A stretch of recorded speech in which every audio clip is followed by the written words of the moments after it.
Prince Institute. Exercise 129. Sir Happy Singh. Ready? Start. I was pointing out the tremendous dimension tourism has assumed in the present day world. The turnover is of the order of rupees 15,000 crores. In India, tourism has grown to a modest extent. We got just over 3 lakh tourists in 1971 and our target is 4 lakhs by 1973, which we hope will be achieved.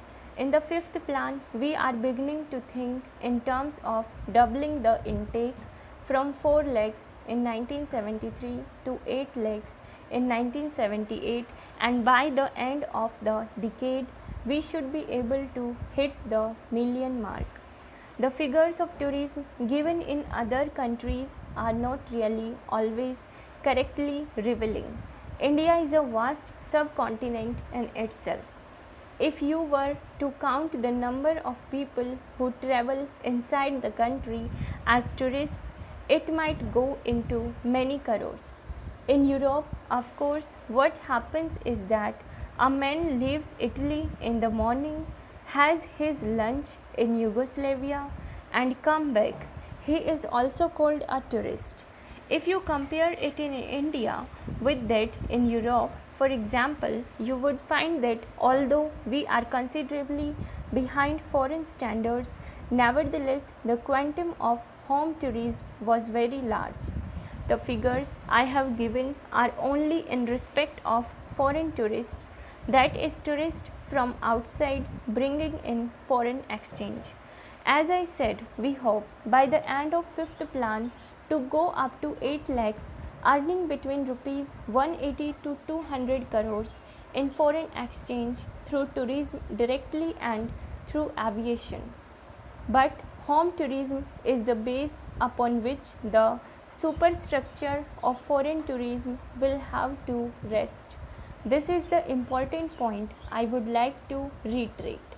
The philosophy of tourism in my ministry is quite clear. It may appear that we are concentrating only on the more affluent foreign tourists.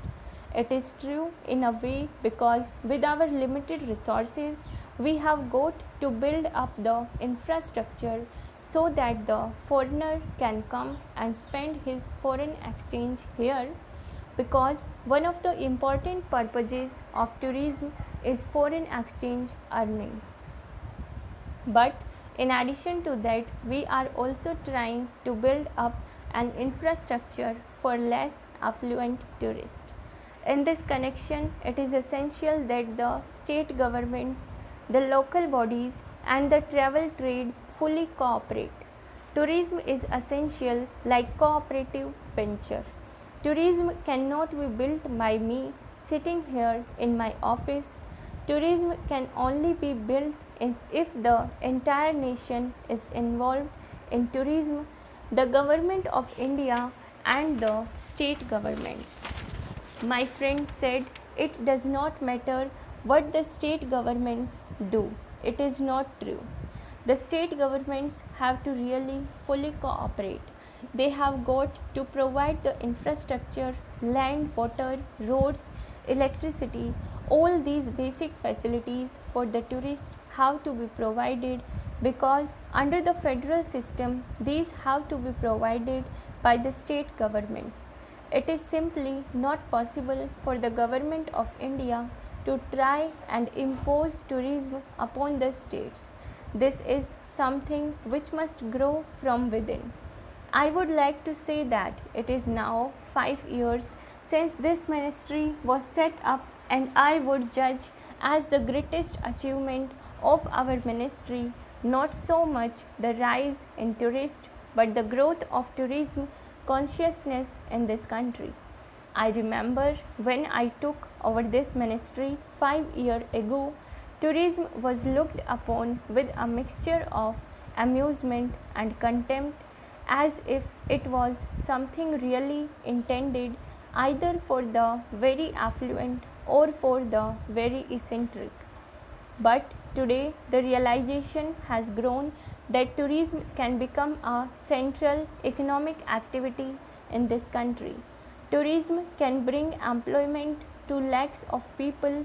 Tourism can help to trigger off the development of various parts of the country in various fields, and therefore it is very encouraging that there has been this growth. I am sure that in the fifth plan we will have a massive investment in tourism. Shri Kapoor made a remark which I wholeheartedly support. He said that the demands which I was presenting are far too low. I agree they are far low, and I am sorry that they are low because our capacity so far to spend the money creatively has not developed. But I can assure the House that our planning for the 50 plan period has already started, and our targets are going to be much higher than they are in the fourth plan, and we hope for a massive investment in the central sector, in the state sector, and in the private sector so that tourism can grow.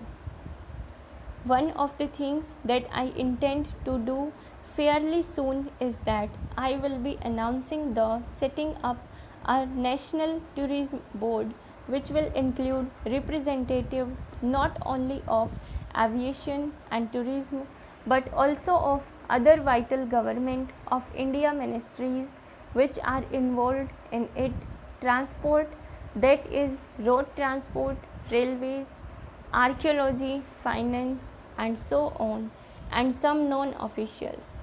We already have a body known as the Tourism Development Council, which meets once a year and it has representatives from the states. In addition, I intend to set up soon a national tourism board, and the task of this board will be to prepare national plan for tourism. Stop.